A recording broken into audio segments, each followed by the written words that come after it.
that you don't know what you've got till it's gone. They paved paradise, put up a parking lot.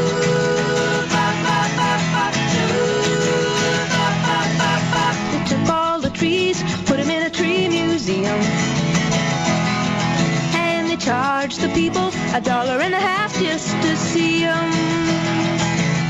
Don't it always seem to go that you don't know what you've got till it's gone. They paved paradise, put up a parking lot.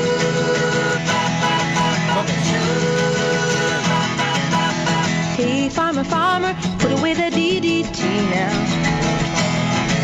Give me spots on my apples, or leave me the birds and the bees. Okay, here we go. Please don't it always seem to go that you don't know what you've got till it's gone. They paved paradise, Joni Mitchell thing. put up a parking lot. Oh, we're all singing away. We're jumping around. We're having a great time. We're up here on the stage at the Heartland Cafe, and you are listening to, and sooner or later you will see, another edition of the Live from the Heartland show. Just so people know, you can pick us up on youtube.com/heartlandmedia, and we are now on Chicago's CAN TV. I think it's channel 21.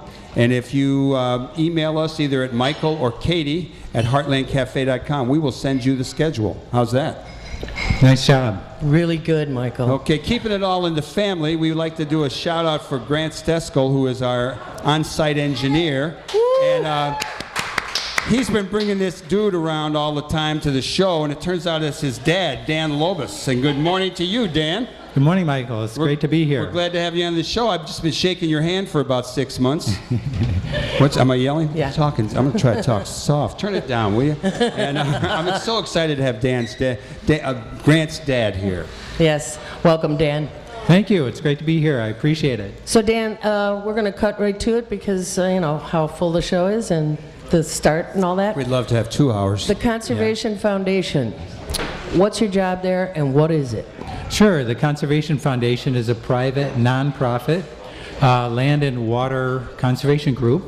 We're headquartered in Naperville, but we cover DuPage, Kane, Kendall, and Will counties primarily. And everybody in Chicago goes, where dat? That's right. It's in the outlands of Chicago region, but we do dabble a little bit in Cook County. So, are there any organizations similar to yours on the border in Wisconsin? So that's because I imagine that the ecosystems, the rivers, the land, sure, they connect. Well, sure. Those abut Wisconsin, right? Well, no. Lake County is more Lake County, right. in McHenry County up there. Right. There's a Conserve Lake County, which is a group like ours in Lake County. Here in Chicago, there's a group called Open Lands that does a lot of the same stuff, and they're a great organization. Right. So tell us what you do.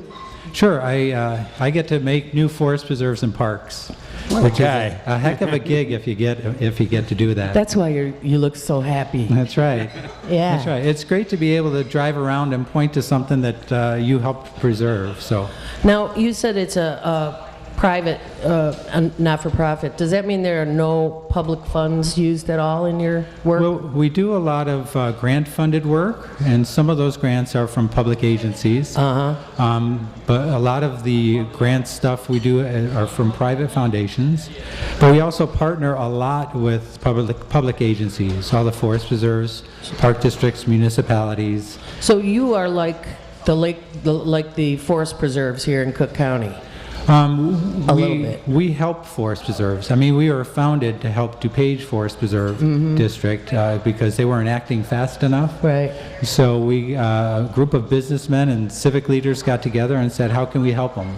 Wow. So we go around helping the forest preserves and parks. What are the sizes of either the land or the rivers going through the land that you work with? I mean, are these small parcels? Are they large parcels? Give us a little picture of that. Yeah, we've worked on properties that range from a half an acre to 1,200 acres in size.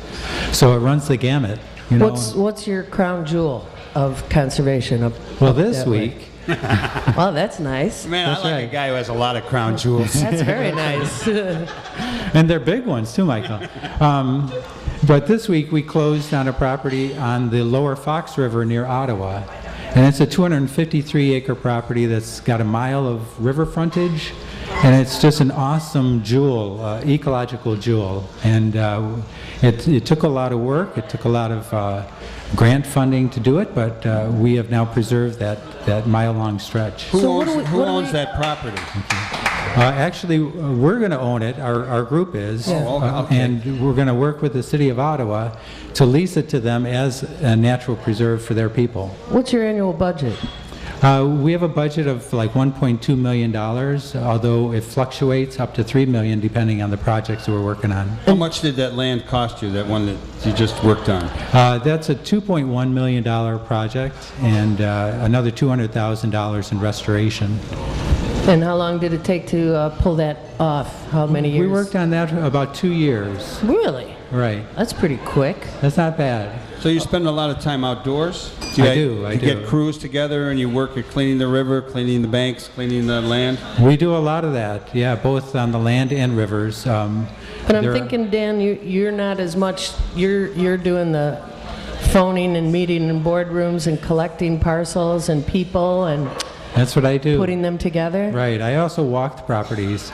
So it's a nasty job that you meet nice people who want to do good things and walk fantastic properties. What's nasty about this job? I don't get it. All right. So the last 30 or 40 years, you let me know that rivers are cleaner and Right. streams are cleaner. But I mean, we've done a great job over the years of getting rid of the nasty industrial type dumping into rivers and streams, so that's great.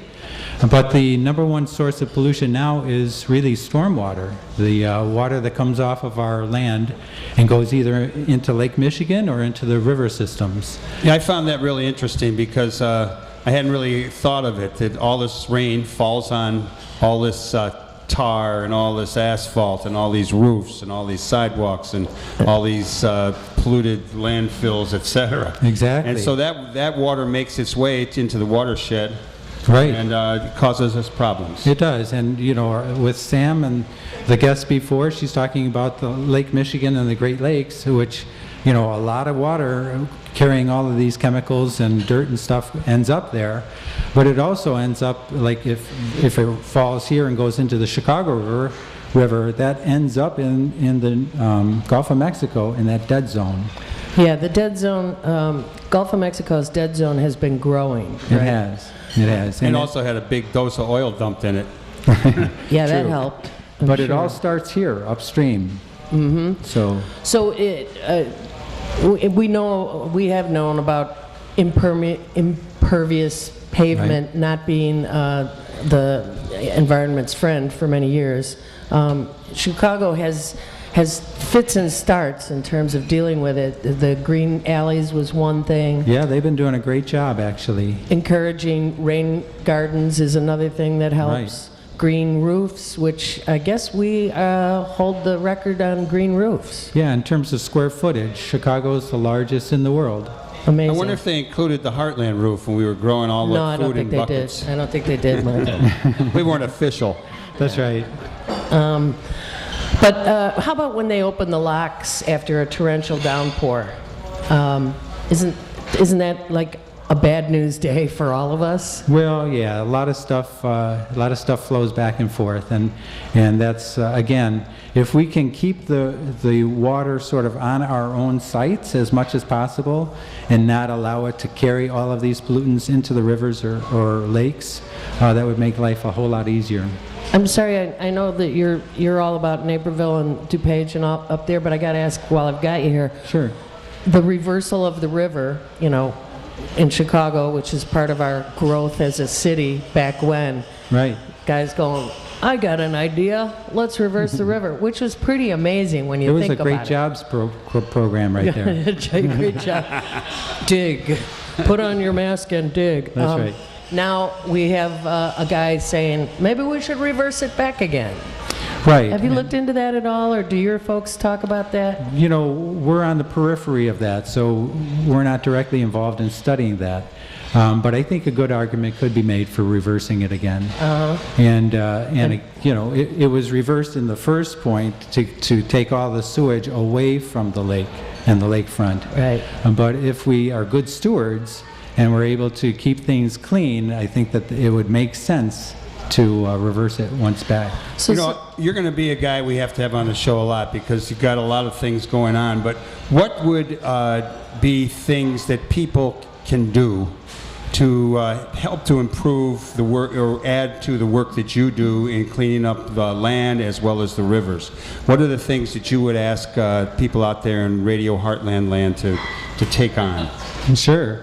Well, in the spirit of keeping things on the site where you live, rain barrels to collect rainwater or other rainwater harvesting systems so you can use that water again later. It's great water. We shouldn't be flushing it down the system. And, using permeable pavement to get the water to soak in as much as possible. But the use of native plants in your landscaping is huge and can provide huge benefits both in infiltrating the water instead of letting it run off. Our lawns, it'll just run off because they don't have the root systems to bring the water into the soil. So native plants do that, but they also clean the water going in. So it's a really good use of native plants as much as possible. Plus it's good for the birds and bees and butterflies. I read somewhere that people should probably not mow their lawns. Leaving the lawns longer is a good idea, but I wouldn't advocate not mowing at all. no, because then Because you'll they get get a busted ticket. for weeds here in the city. They That's have right. a weed ordinance. That's right. Well, I don't know. We have a lot of nature in this little neck of Chicago. I mean, yesterday I actually saw rabbits in my backyard. I've seen possums back there. I've seen raccoons. We've got all kind of cardinals, other birds. Peregrine falcon showed up one time, or a Cooper hawk, I'm thinking Okay. of. So it seems like there's a bunch of nature. Even here. And we do some natural Said, things said too. as a true urbanite. wondering, I see nature. Should I be getting rain barrels to catch all the water coming off of my house? Heck yeah. I live in a house and just collect this stuff in You 5-gallon should. buckets, etc. Well, there are a rain barrel program with Yeah, the city there of are. Chicago, and you can use that water for both your outdoor gardens and your indoor plants, and plants love it. They love it a lot more than tap water.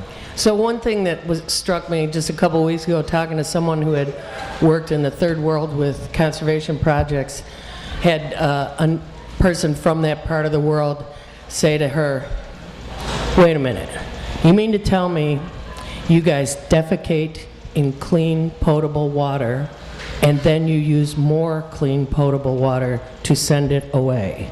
That's right. And we use just clean- think about that. From the standpoint of people who walk with bars on their backs and buckets on either side, hours a day to get sort of clean water, That's right. whatever is nearby, which And- still might make them sick. And we are flushing it down the toilet. We want to hear another one that if we got rid of all of the plastic bottles that people are drinking water from, we'd have enough money in the world to build water outfits or places where people could get clean water for the whole world. Not only that, Katie, but 40% of the water we use, clean potable water, are to water our lawns. Yeah. So that's, Yeah, go that's not Arizona. right. That's Go right. create lawns where there shouldn't be. So if you use native plants, you don't need to water them. You don't need to fertilize them. Once they're established, they use very little maintenance. You do need to weed them, but very little maintenance. So. How hard it is to tell a weed from a real plant. That's my problem. I want to ask you another question before we run away. What is it that the water commissioners do, the water reclamation folks? Do they touch your lives up there in Naperville or no? No, that's strictly Cook in County? Cook County, right? Sorry, I keep asking you questions about But they have Cook some County. really good board members right now, and they are thinking progressively and supporting some very good work both in Cook and actually outside of Cook in DuPage County. Okay, I'm glad to hear that positive rendering. Right. You know, there must be a lot of streams running through farms that are using, chemicals on the land. What kind of work do you do with farmers organizations, National Farm Bureau, state agencies, Sure. to find places where this is happening, to discourage that kind of activity, or at least to mitigate against the impact? Well, we advocate that they have buffer strips of native vegetation along the rivers and streams, and again, those plants will take out a lot of the fertilizers and things that would normally get into the creeks. But having said that, the top-rated ecological value rivers and streams are in rural areas. So they're not that bad yet. But good. once they get urban development, they go downhill fast. Now, is there any discussion up where you are about pipelines? It doesn't really affect you, or Yeah, we do get into that sometimes, right? And that's a tough one. We're not a group that's anti-everything. You are privately We are funded, et cetera. We have members and friends that pay our wages. So we know that a lot of these things are going to happen. What we try to do is to shape it, is to make it the best it can possibly be with the least impact. That sounds an awful lot like the argument that was made for the fracking guidelines that passed in Springfield last spring. That they couldn't come to an agreement on moratorium on fracking. Right. So Sierra Club and others did what you just described, tried to frame it in such a way that it would be the least awful, or put a bunch of questions ahead of it. A lot of people, that looks like caving. Sure. Yeah. So where's the middle ground? What is the future? At some point, do we have to draw a really hard line with corporate entities? And I think there are those times, but I think the momentum behind all of the oil and gas exploration are so big that actually other states have looked to our ordinances, our statutes, as a model that they weren't able to get when they went through this. They think that Illinois is really the strongest in the nation. So, it's a double-edged sword, Katie. Dan Lobbes of the Conservation Foundation, we're glad you came on the show. I'm going to ask you one more question. what can people do if they want to help? Sure, take care of your That little wasn't piece it, of the but world. I will. That's okay. There's a Chicago Wilderness Organization, of which we're a member, has a day of service on September 28th, in which they find places to do some brush cleanups, debris cleanups, mulching, seed gathering, that kind of thing. In Chicago here, it's Eden Place on the south side, or Gompers Park on Foster, or at Lincoln Park. What cities, towns in northern Illinois are growing and creating more problems that you will have a direct impact on in your work? Well, we've been working with the cities of Elgin and Aurora, which are both still growing, but have very progressive people on their boards and plan commissions and stuff like that. It's a great opportunity, and they're doing some really interesting stuff, and we're all about that. We want to thank you What's the website people should go to? Sure, our web address is theconservationfoundation.org. Dan Lobbes. Lobbes, we want to thank you for coming on the show, and we're going to pay a lot more attention to where our water goes. We'll be right back with more Live from the Heartland. We're going to get a little tune from downtown, and we're going to bring you Dan Lynn of the National Organization for the Reform of Marijuana Law. Okay, be right back with more Live from the Heartland. Stay tuned on the left end of your dial. Thanks, you guys. Thank you.